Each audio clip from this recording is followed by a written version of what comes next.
আমার আপনার ইমানের পাওয়ার, এক কাপ চার বিনিময়ে আমার আপনার ইমানকে অনেক জায়গায় আমরা বেচে দিই। কথা কয় না? আমার কাছে প্রমাণ আছে। তো প্রমাণ হইলো এই যে এখন ভোটের সিজন আসতেছে না, কথা কয় না, যে মানে মেম্বার, এই যে গ্রামের চেয়ারম্যান, মেম্বার চেয়ারম্যান এখন যারা আছে ফুটো ফাটা কনে পালায় আছে, ঠিক আছে, কথা কয় না। ও দেখা যাচ্ছে কোন ঢোল কুমড়ির ভিতরে, নাই গরুস্থানের ভিতরে লুকাই আছে, নাই পানি কাদার ভিতরে লুকাই আছে, আর নাই কেউ দাড়ি চাইছে ফেলিছে, কথা কয় না, নাই কেউ কলপ করিছে, কথা কয়। কেন বাঁচবে? কে বাপ বাঁচবা? তুমি পরের মার কোল খালি করেছে, তোমার মার কোল খালি হবে না, কথা কয় না কেন? তুমি একজনের মাকে কান্দাইছো, তোমার মা কানবে না?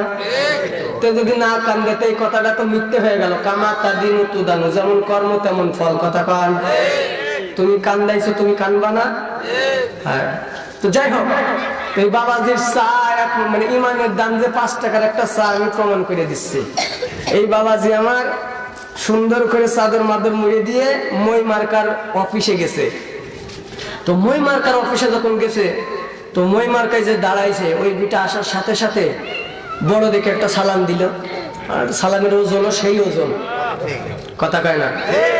ও সালামের ওই ওজন, তবে ও সালামের উত্তরে আসবে হলো তোর উপরে মরণ বর্ষিত হোক।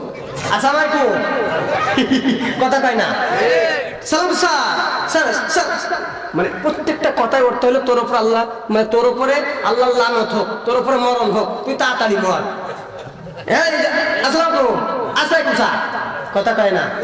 ভেতরে ঢুকলো, আসসালামু আলাইকুম, আরে চাচা মৌলবি পাস করে আইলো রে, কথা কয় না।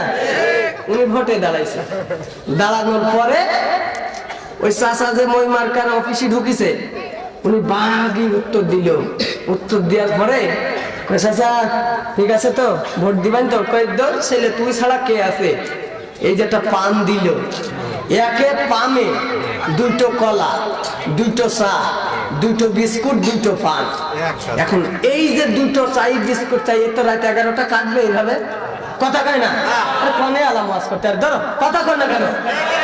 হ্যাঁ মোতাম হাজিরিন, তো এর তো 11টা পর্যন্ত চলা লাগবে। এর তো আবার এই যে জাবর কাটানি অভ্যাস, কথা কয় না। তো জাবর কাটানি যখন অভ্যাস, তখন ওই মই মার্কা ছেড়ে উনি হলো টিয়া মার্কার অফিসে ঢুকে পড়লো ঈশার পরে। ওই দিয়ে ঈশা চলিছে, মাগরিবতে ঈশা চললো চাচার ওইটা দিয়ে মই মার্কার। এখন ঈশার পথে কি করবে? উনি টক করে টিয়া মার্কার ভিতরে ঢুকে পড়লো। ওই যে দাঁড়াইছে ও আইলো।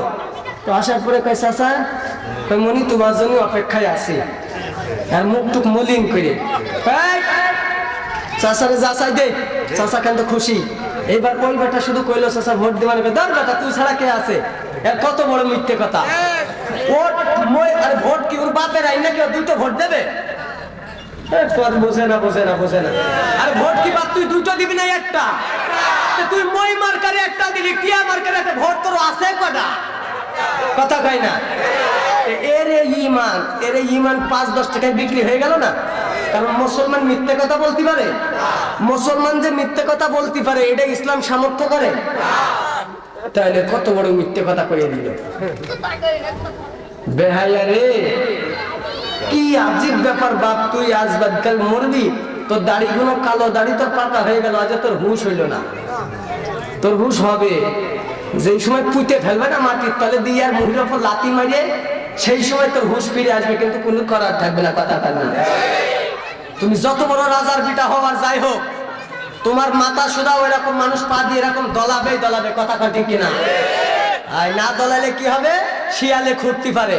না দলালে কি হবে? পানি ঢুকতে পারে। না দলালে কি হবে? মাটির ভিতরে পানি জমতে পারে, কথা কওয়া। তোমার কালো দাড়ি সাদা হইলো কেন তুমি জানো?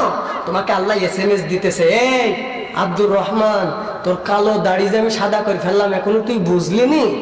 তোর আটা চামড়া আমি যে ঢিলা করে দিলাম, টুপসাই দিলাম মুরব্বীর মতো, তুই বুঝলি নি? কেন?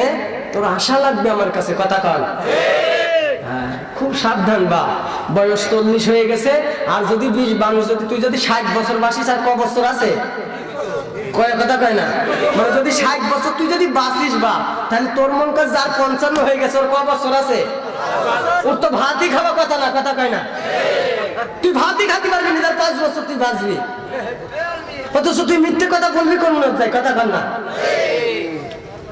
আজীব ব্যাপার বাপ।